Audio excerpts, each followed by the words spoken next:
हर हर महादेव। सृष्टि खंड का अध्याय 3। माया निर्मित नगर में शीलनिधि की कन्या पर मोहित हुए नारद जी का भगवान विष्णु से उनका रूप मांगना, भगवान का अपने रूप के साथ वानर का मुँह देना, कन्या का भगवान को वरण करना और कुपित हुए नारद का शिवगणों को श्राप देना। ऋषिगण बोले, हे सूत, हे महाभाग, हे व्यास शिष्य, आपको नमस्कार है।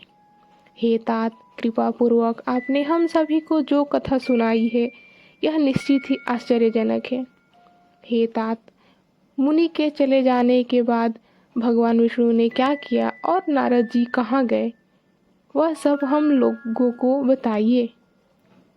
व्यास जी बोले, उन ऋषियों की बात सुनकर पौराणिकों में श्रेष्ठ और बुद्धिमान सूत जी नाना प्रकार की सृष्टि करने वाले शिव का स्मरण करके कहने लगे।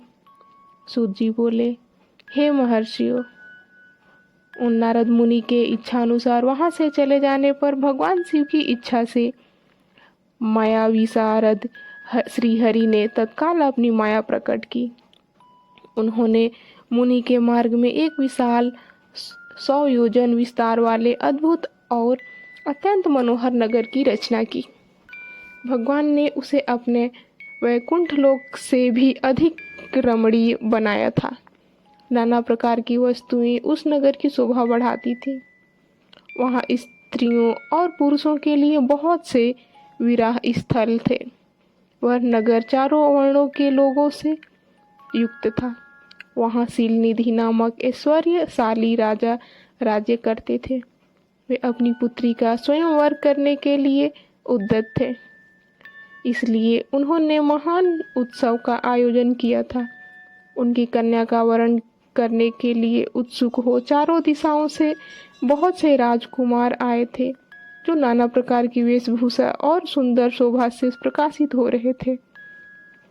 उन राजकुमारों से वह नगर भरा पूरा दिखाई देता था। ऐसे राजनगर को देख नारद जी मोहित हो गए। वे कौतुकी कामास युक्त नारद राजा शीलनिधि के द्वार पर गए।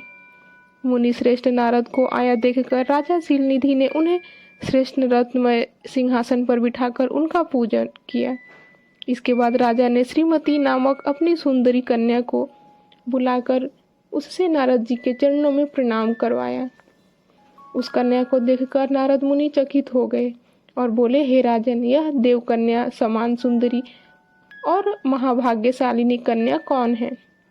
उनकी यह बात सुनकर राजा ने हाथ जोड़कर कहा, हे मुने, यह मेरी पुत्री है, इसका नाम श्रीमती है।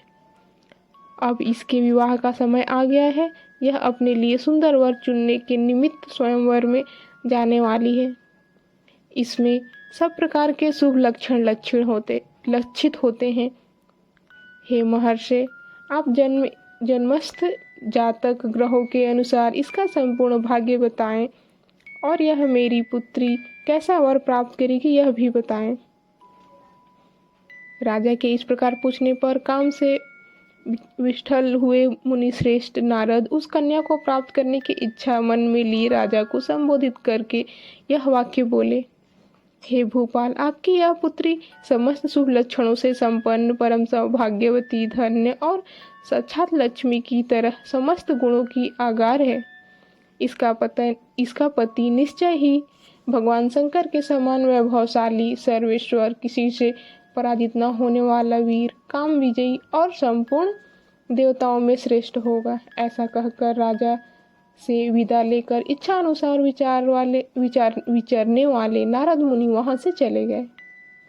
वे काम के वशीभूत हो गए थे। शिव की माया ने उन्हें विशेष मोह में डाल दिया था। वे मुनि मन ही मन सोचने लगे कि मैं इस राजकुमारी को कैसे प्राप्त करूं। स्वयंवर में आए हुए नरेशों में से सबको छोड़कर यह एकमात्र मेरा ही वरण कैसे करे। समस्त नारियों को सौंदर्य सर्वथा प्रिय होता है। सौंदर्य को देखकर ही वह प्रसन्नता पूर्वक मेरे अधीन हो सकती है, इसमें कोई शंका नहीं है। ऐसा विचार कर काम से विट्ठल हुए मुनिवर नारद भगवान विष्णु का रूप ग्रहण करने के लिए तत्काल उनके लोक में जा पहुँचे। वहाँ भगवान विष्णु को प्रणाम करके वे यह वचन बोले, मैं एकांत में आपसे सारा वृतांत कहूँगा। तब बहुत अच्छा यह कहकर शिव इच्छित कर्मों करने वाले लक्ष्मीपति श्रीहरि नारद जी के साथ एकांत में जा बैठे और बोले, हे मुने, अब आप अपनी बात कहिए। तब केशव से मुनि नारद जी ने कहा। नारद जी बोले, हे भगवान, आपके भक्त जो राजा शीलनिधि हैं, वे सदा धर्म पालन में तत्पर रहते हैं।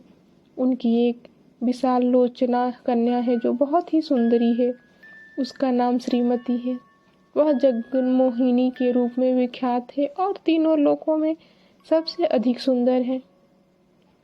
हे विष्णु, आज मैं शीघ्र ही उस कन्या से विवाह करना चाहता हूँ।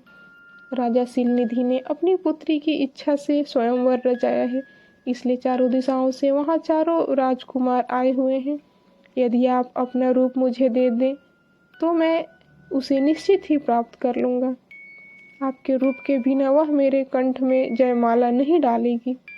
हे नाथ, मैं आपका प्रिय सेवक हूँ, इसलिए आप मुझे अपना स्वरूप दे दीजिए, जिससे वह राजकुमारी श्रीमती निश्चय ही मुझे वरण कर ले। सूत जी बोले, हे महर्षियों, नारद मुनि की ऐसी बात सुनकर भगवान मधुसूदन हंस पड़े और शंकर के प्रभाव का अनुभव करके दयालु प्रभु ने उन्हें इस प्रकार उत्तर दिया। हर हर महादेव।